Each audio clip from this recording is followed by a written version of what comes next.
3 common mistake जे तुमच्या डायजेशनला म्हणजे पचन प्रक्रियेला खूप वाईट पद्धतीने प्रभावित करतात। पहिली मिस्टेक आहे जेवल्या जेवल्या लगेच झोपणे। जर तुम्ही जेवल्यानंतर लगेच झोपत असाल तर याच्यामुळे तुमचं जेवण डायजेस्ट होत नाही, कारण खाल्लेलं अन्न पोटात पडून राहते व ते लहान आतड्यापुढे ढकललं जात नाही। यामुळे तुम्हाला ऍसिडिटी म्हणजे पित्त, ब्लोटिंग म्हणजेच की गॅस होणे यासारख्या तक्रारी जाणवतात आणि या कारणामुळे वजन पण वाढते। दुसरी मिस्टेक आहे की जेवल्यानंतर लगेच थंड पाणी पिणे।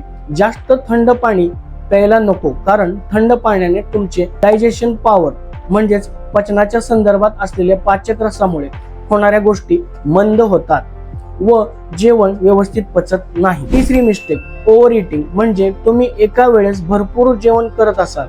भरपूर याचा अर्थ तुमच्या भुकेपेक्षा जास्त खात असाल तर स्टमकच्या कॅपॅसिटीपेक्षा जास्त अन्न तुमच्या पोटात पडून राहिल्याने पाचक रस मिक्स होऊन ते अन्न पचवायला काही जागा उरत नाही व जेवण प्रॉपर डायजेस्ट होत नाही।